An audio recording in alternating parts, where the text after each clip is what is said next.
শুধুমাত্র একটা দিন আমি বাজেট করব এই কৃষি ফার্মটাকে ঘুরে ঘুরে ঘুরে ঘুরে সম্পূর্ণ কৃষি ফার্মটা দেখানোর জন্য। আরেকটা দিন বাজেট করব। আমরা আমাদের পারিবারিক যে এই বাগানটা রেখেছি, পারিবারিক সেই বাগানের জন্য কিছু ভালো মানের পেয়ারা গাছের চারার দরকার। সেই পেয়ারা গাছের চারা সংগ্রহ করার জন্য আমরা এখন যাচ্ছি নার্সারিতে। বাবা তুমি এদিকে দেখো। হ্যাঁ, মূলত এই বিকালবেলায় আমরা রওনা করেছিলাম মোটরসাইকেলে করে আমরা নার্সারিতে যাব পেয়ারা গাছ আনতে। রানিং আছি। এই যে গাছগুলো দেখতে পাচ্ছেন, আমরা এখন চলে এসেছি হলো দত্তনগর কৃষি ফার্ম। কথিত আছে এই ফার্মটা হলো এশিয়া মহাদেশের মধ্যে সবচাইতে বড় কৃষি ফার্ম। এশিয়া মহাদেশের মধ্যে সবচাইতে বড় কৃষি ফার্ম বলে এই কৃষি ফার্মটা দেখাবো। একটু আগেই অনেক পরিমাণে বৃষ্টি হয়েছে। এই যে রাস্তার পাশে বৃষ্টির পানি জমে আছে, কাদা দেখা যাচ্ছে। এই বৃষ্টির কারণে রাস্তাটা ভেজা, আর ভেজা রাস্তায় আসলে মোটরসাইকেল অতটা জোরে চালানো যায় না, তাই আমাদের গতি অনেকটা স্লো ছিল। তো আমাদের এই যে দত্তনগর কৃষি ফার্মটা অনেকটা সাজানো গোছানো, মনোরম এবং সুন্দর পরিবেশ রয়েছে এখানে। গোটা এশিয়া মহাদেশের মধ্যে সবচাইতে বড় কৃষি ফার্ম, গোটা এশিয়া মহাদেশের মধ্যে সবচাইতে বড় কৃষি ফার্ম বলা হয় এই দত্তনগর কৃষি ফার্মকে। এই দত্তনগর কৃষি ফার্মে এখন অবস্থান করছি, আপনাদেরকে একটু চারিদিকটা দেখাচ্ছি। এ হলো দত্তনগর কৃষি ফার্মের রাস্তা, আমি দেখাচ্ছি আপনাদেরকে একটু ঘুরিয়ে ঘুরিয়ে। এগুলো হলো বিশাল মাঠ, যতটুকু চোখ যতটুকু যায় সম্পূর্ণ কৃষি ফার্মের আওতায় জমি। ওই যে মাঠ শেষে গাছগাছালি দেখা যায়, এদিকে যতটুকু চোখ যায় সবগুলো এই কৃষি ফার্মের জমি। এই রোড থেকে দেখা যাচ্ছে সব জমিগুলো হলো এই ফার্মের জমি, কৃষি ফার্মের জমি। এই যে যা দেখতে পাচ্ছেন একদম পুরো কৃষি ফার্ম, দত্তনগর কৃষি ফার্মের জমি। আমি আসলে যেখানে যাব কৃষি ফার্মটা পার হয়ে তারপর একটু দূরে যাব, ওখানে নার্সারিতে যাব। তো এই যে এখানে যেটা দেখতে পাচ্ছেন এটা হলো কৃষি ফার্মের গবাদি পশু। এখানে গরু, ছাগল, ভেড়া এগুলোর জন্য ব্যবস্থা করা আছে। আরও অনেকগুলো জায়গায় স্পট আছে এই দত্তনগর কৃষি ফার্মের। কৃষি ফার্মটা কিন্তু সেরকম সাজানো এখানে। এটা আসলে বিশাল বড়। এটা যদি আপনাদেরকে একদিনে ঘুরিয়ে ঘুরিয়ে সম্পূর্ণটা দেখাইতে যাই তাহলে দেখা যায় যে এটা একদিন সারাদিন লেগে যাবে এটার বিভিন্ন স্পট, বিভিন্ন জায়গা ঘুরে ঘুরে দেখাইতে। আমাদের এই দত্তনগর কৃষি ফার্মটা আসলে অনেক বড় এরিয়া। তো আরেকদিন আপনাদেরকে শুধুমাত্র একটা দিন আমি বাজেট করব এই কৃষি ফার্মটাকে ঘুরে ঘুরে ঘুরে ঘুরে সম্পূর্ণ কৃষি ফার্মটা দেখানোর জন্য। আরেকটা দিন বাজেট করব। আজকে চলার ফাঁকে যতটুকু হচ্ছে ততটুকু দেখাচ্ছি, এটাই। এভাবেই এই ভেজা পিচ রাস্তা দিয়ে আমরা আমাদের মোটরসাইকেল নিয়ে একটু স্লো গতিতে ছুটে চলেছিলাম আমাদের গন্তব্যের দিকে।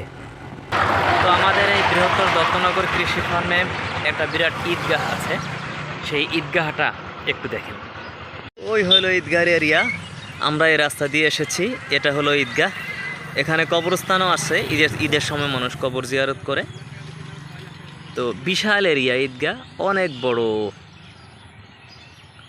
এই হলো ঈদগাহর মূল অবস্থান। দেখছেন কত সবুজ মাঠ, দেখলে এখানে থেকে যেতে মন চায়, এখান থেকে আর যাইতে মন চায় না। এখানেও এই যে দত্তনগর কৃষি ফার্মের এরিয়া দেখতে পাচ্ছেন, যতদূর চোখ যায় পুরোটা। তো রাস্তাটি ছিল সদ্য বৃষ্টিতে একদমই ভেজা, আর এই ভেজা রাস্তা দিয়েই আমাদেরকে স্লো গতিতে অল্প অল্প করে যেতে হচ্ছিল আমাদের গন্তব্যের দিকে। আমরা তাই যাচ্ছিলাম। এটা হলো দত্তনগর ফার্মের এখানে স্টাফ কোয়ার্টার। এখানে যে স্টাফরা থাকে, স্টাফরা আবাসিকভাবে চাকরি করে, জব করে, এখানে থাকে। আর এখানে আছে হলো স্টক হোল্ডার, স্টক আছে, অর্থাৎ এখানে কৃষির উন্নত যত মেশিনপত্র আছে, যা কিছু কৃষিতে ব্যবহার করা হয় তার সব কিছুই এখানে রাখে।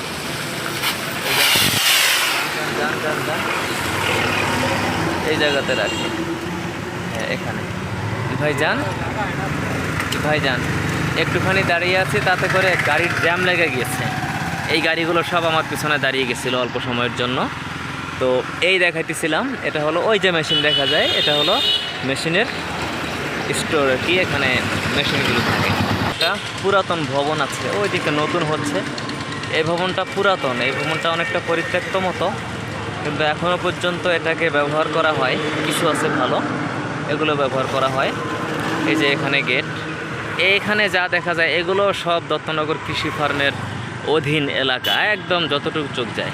এটা হলো কৃষি ফার্মের উপপরিচালক, কি বলে, উপপরিচালকের কার্যালয়, এবং এই পাশে আছে কোল্ড স্টোরেজ। এই যে দেখতে পাচ্ছেন, এই কিছুক্ষণ আগে বৃষ্টি হয়ে গেছে, রাস্তাঘাট একদম ভেজা। এপাশে কোল্ড স্টোরেজ আছে। আর এটা হলো উপপরিচালকের কার্যালয় এই কৃষি ফার্মের। হ্যাঁ, বিশাল বিশাল গাছ, এখানে অনেক বিরাট বিরাট গাছ দেখা যায়, অনেকটা শতবর্ষী গাছও আছে। আমার গাড়ির তেলের অবস্থা সংকটাপন্ন, তাই শেষ পর্যন্ত একটি তেল পাম্পে চলে এলাম। তেল নিতে হবে, গাড়ির তেল নেওয়ার জন্য চলে এসেছি। পেট্রোল, এই হলো পেট্রোল পাম্প। তো ঢাকা থেকে এখানে পেট্রোলের দাম প্রতি লিটারে 1 টাকা 48 পয়সা বেশি। দেখা যাক 1000 টাকার পেট্রোল কতটুকু হয় এখানে। হ্যাঁ, পেট্রোল 1000-এ 7.07 লিটার। আমাদের তেল নেওয়া শেষ, আমরা এখন চলে যাচ্ছি বিদায় পাম্প থেকে যাচ্ছে, আর আমরা চলে যাচ্ছি। ওরে ভাঙ্গা রাস্তা। পাম্পের সাথে সংলগ্ন রাস্তাটি ছিল খুবই খারাপ, পানি জমেছিল। একে তো বৃষ্টিতে ভেজা, আরো পানি জমা। তো যাক, আমরা তেল নেওয়া শেষ করে আবার নার্সারির দিকে রওনা করলাম, আমাদের সেই মোটরসাইকেলে, সেই স্লো গতিতে।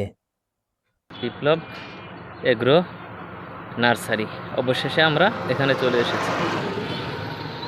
অবশেষে নার্সারিতে এসে পৌঁছলাম, ততক্ষণ পর্যন্ত সন্ধ্যা হয়ে যাচ্ছে। নার্সারিতে পৌঁছে আমরা নার্সারির মালিককে পেলাম না, এবং সাইনবোর্ড থেকে নাম্বার নিয়ে কল দিলে উনি বলল যে উনি একটা বৃক্ষ মেলায় গিয়েছে বেশ 10-12 কিলোমিটার দূরে। তো ওনাদেরই আরেকটি নার্সারি আছে, ইমরান নার্সারি, সেখানে যেতে বললো। আমরা ইমরান নার্সারির দিকে রওনা করলাম। এটা হলো ইমরান নার্সারি। আমরা এখানে চলে এলাম, এখান থেকে নিচ্ছি। চলে এসেছি নার্সারিতে। এই নার্সারি থেকে আমরা আপাতত পেয়ারার চারা নিচ্ছি। হ্যাঁ, তো যতক্ষণে আমরা নার্সারিতে গিয়ে পৌঁছেছিলাম ততক্ষণে সন্ধ্যা হয়ে গিয়েছিল এবং মাগরিবের আজান দিতে শুরু করে দিয়েছিল। তো আমাদের মূলত ছোট জাতের ভালো মিশরি কিছু পেয়ারার চারা দরকার ছিল। আমরা গ্রাফটিং করা খুব ছোট সাইজের 4টা পেয়ারার চারা নিয়ে নিলাম। আর আমাদের কিছু হাড়ি ভাঙা আমের কলবের চারা দরকার ছিল। আমরা সেই চারাগুলো সন্ধ্যা হয়ে যাওয়াতে আর আনতে পারিনি, আর নার্সারি থেকেও সন্ধ্যা হয়ে যাওয়াতে সেভাবে দেওয়া হয়নি। তো যাই হোক, আমরা বেছে আমাদের চারাগুলো নিয়ে নিলাম। তো নার্সারিটা দেখে ভালো লাগছিল, আসলে এখানে সব রকমের গাছপালা পাওয়া যাচ্ছিল। আপাতত পেয়ারার চারা নিলাম 4টা। এখন আপাতত পেয়ারার চারা নিলাম 4টা। এখন এই যে চলে যাব। আসো বাবা, এই অনেক গাছ।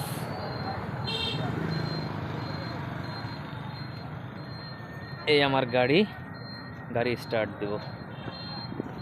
সন্ধ্যা হয়ে গিয়েছে, আমরা চারাগুলো নিয়ে নিয়েছি। এখন বাড়ি ফেরার পালা।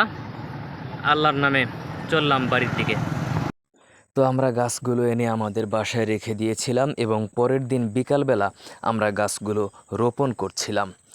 গাছগুলো রোপণ করতে আমাদেরকে অতিরিক্ত সতর্কতার অবলম্বন করতে হচ্ছিল, যেহেতু গাছগুলির সাইজ খুব ছোট ছিল এবং গ্রাফটিং করা চারা ছিল। আর গাছগুলোর গোড়ায় যে মাটি ছিল সেই মাটিটা পলি দিয়ে আটকানো ছিল। এই পলিটা আমাদেরকে ছিঁড়ে ফেলতে হচ্ছিল, এবং এমনভাবে ছিঁড়ে ফেলতে হচ্ছিল যেন গাছের গোড়ার মাটিটা ভেঙে না যায়। কারণ গাছের গোড়ার মাটিটা যদি ভেঙে যায় তাহলে হতে পারে গাছটা বাঁচবে না, মরে যাবে। তো এভাবে সাবধানে আমরা গাছটাকে বসিয়ে চারপাশ দিয়ে সুন্দর করে মাটি দিয়ে চারাগুলো রোপণ করে দিচ্ছিলাম। তো এভাবেই আমাদের পারিবারিক যেই কৃষি আছে সেই বাগানে আমরা আমাদের 4টি পেয়ারার চারা সুন্দরভাবে রোপণ করলাম।